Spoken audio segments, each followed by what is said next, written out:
Welcome to A Drink of Wisdom with Jay Wise and Nathan Drinkard. I'm your host, Cody Ward. Thanks for spending some of your time with us tonight. As a reminder to all our listeners, besides being on all your favorite podcast platforms, A Drink of Wisdom is also on YouTube with each show segment available. Head on over and like what you hear. We'd appreciate your subscription. What's going on, guys? How's it going? It's going, and you know what it is. It's the drink, it's the beard, it's the wisdom. Let's do it. Let's talk some sports, baby. You know what it is, Friday. You know what I'm saying? Got the energy flowing. Let's talk. Let's do it, man. In episode 80, what does the latest quarterback contract mean for Deshaun Watson and Dak Prescott? ESPN Plus, NFL player rankings are out, and college football, or it might be conference games only. So we might be headed that way. And, of course, that latest quarterback contract is no other than Patrick Mahomes. Fresh off his Super Bowl run, the Kansas City quarterback just signed the biggest contract in sports history. KC and Mahomes agreed to a 10-year contract extension on the remaining 2 years he has now, for a total deal being 12 years at up to $503 million. This puts the new face of the league under contract to the 2031 season, and it pays them like no other before, but it also does help out the Chiefs with some flexibility in the years to come. So, Jay, what'd you think of the news, and was this a smart move by both parties?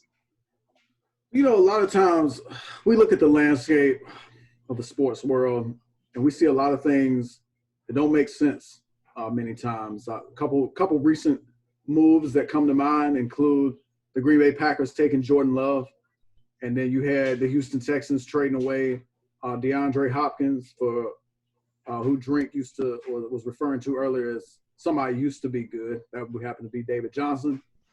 But then sometimes we look around and we see news that makes a whole lot of sense. Patrick Mahomes, an MVP in his first season starting in 2018, and then last season, you know, had that stretch where he sprained knee, I believe it was, on that quarterback sneak against Denver, missed a little bit of time, and overshadowed somewhat in the regular season by the greatness of Lamar Jackson. But he makes that playoff run, including overcoming double-digit deficits in all of those games in the playoffs, winning the Super Bowl MVP. And, I mean, it was just a matter of time because, in my estimation, we look at position groups and, you know, a lot of times there's some debate at who's the best at a position at any given time. The quarterback position is pretty clear-cut. Patrick Mahomes is the best quarterback in football right now. I don't think there's any denying that. And he's been in the league. Well, he's heading into his fourth year. They pick up the fifth-year option. I mean, it's a no-brainer. We can see what's coming. And then you have this mega extension. Hey, this is one of those situations where it makes a lot of sense. It's good for both sides.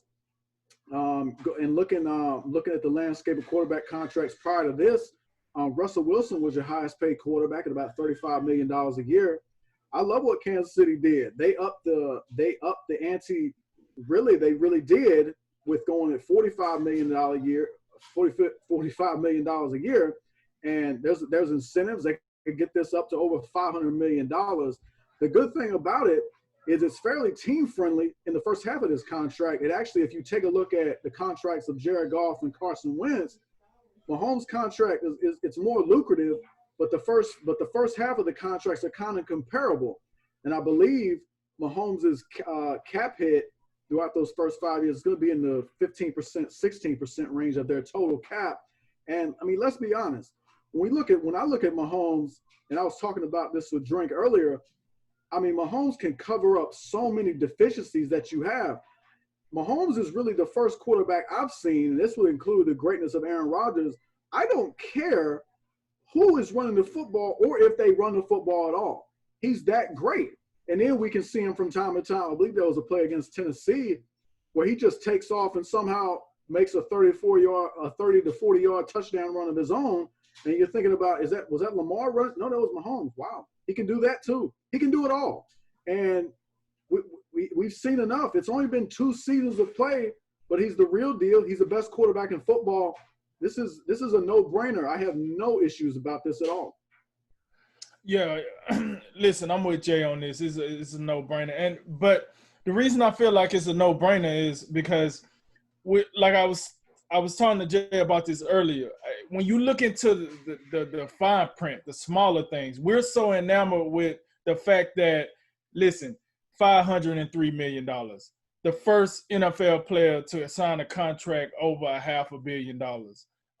The first time an NFL player has been, in the top echelon of money, it's usually the baseball guys. It's usually maybe the basketball guys. Now you got your first NFL guy that can say, at some point I had the highest contract in the 4 major sports history. We look at that, but look, we got to look in the fine print. 100 and he got 100. Is it 180 dollars as for 180 million for the injury clause? 140? 140 for the injury clause, yeah. 140 for the injury clause. He got a no trade clause.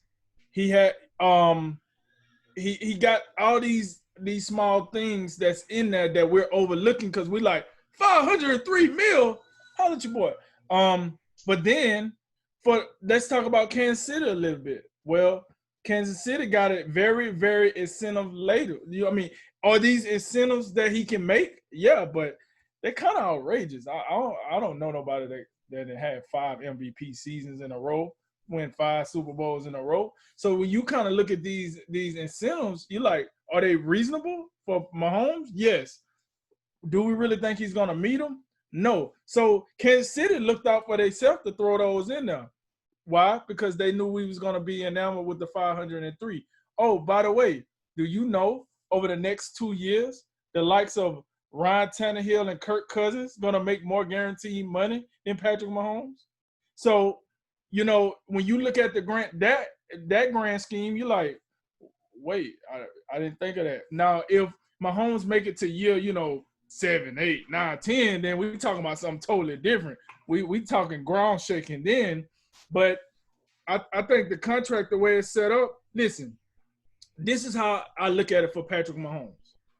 He knew, okay, right now I have a great head coach. I got a great organization. I got a great, everything. You know how hard it is for these quarterbacks to go to an organization where everything above them is going right? How many times, look at Andrew Luck. Grixon. Grixon let him get, Grixon, man, Andrew Luck almost died on the field. Look at Deshaun Watson. Any quarterback Cleveland's drafted in 20 years. Yeah. You see what I'm saying? And Jags Cincinnati. What I'm saying? It's so many organizations that let their players down. Mahomes said, listen, I'm in a good spot.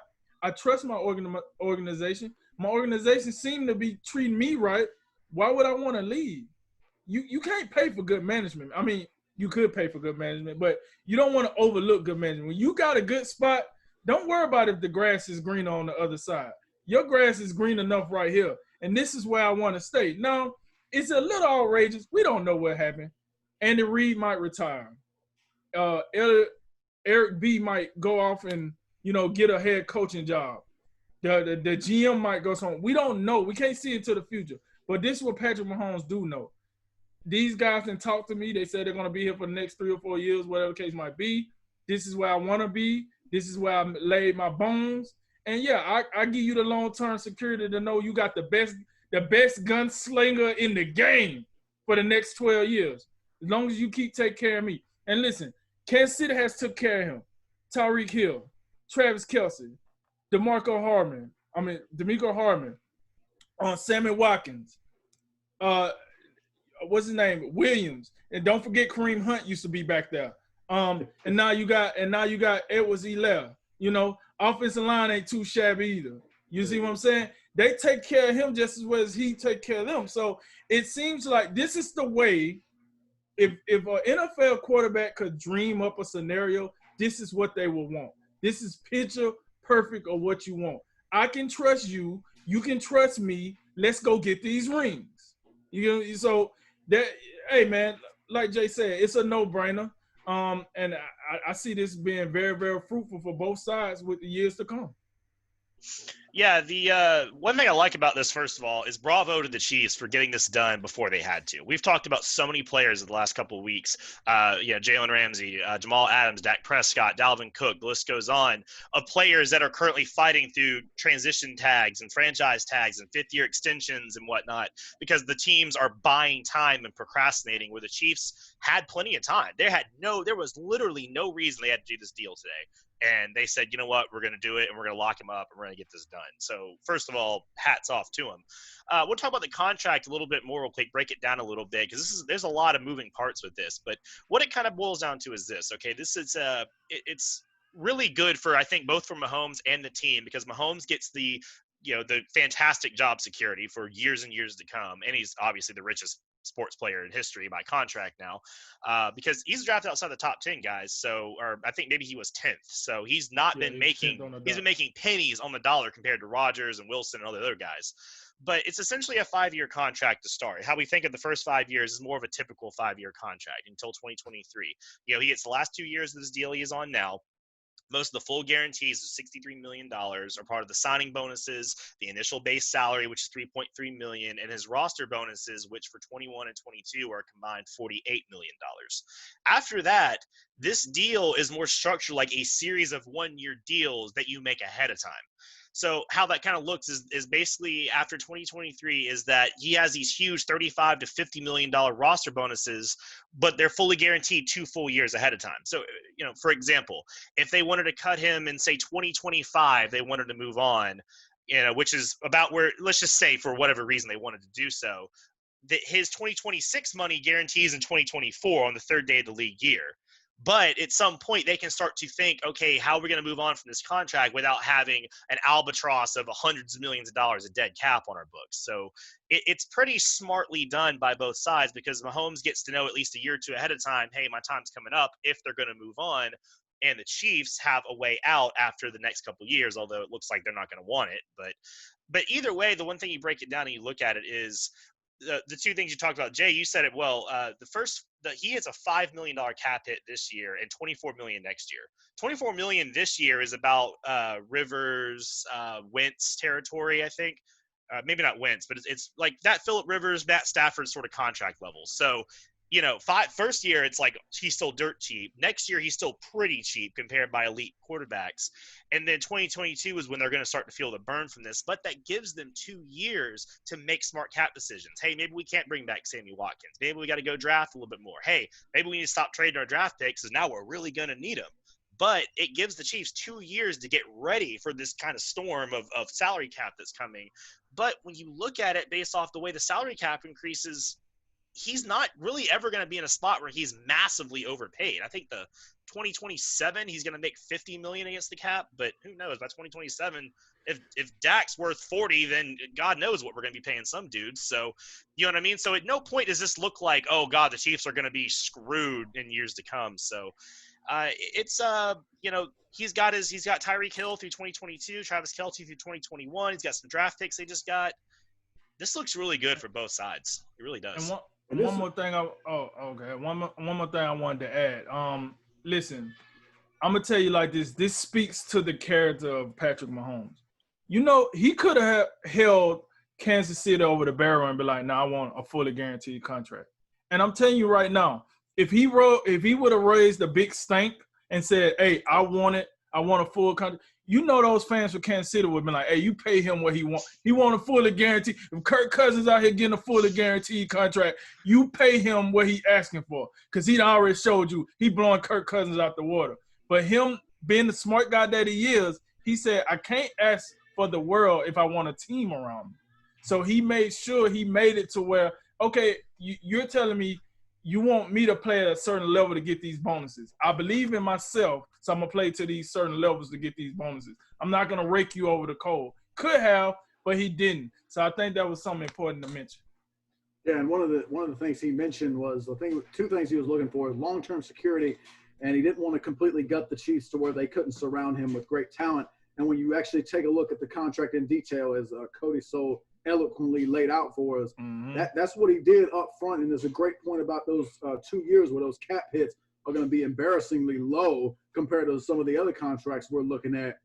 But I mean, again, this is one of those situations where if you have a guy with the character of Patrick Mahomes coming off a Super Bowl victory and then coming off 2 years ago an MVP season, this should be easy because on one hand, the Chiefs have the best quarterback in football, and Patrick Mahomes is in a great situation.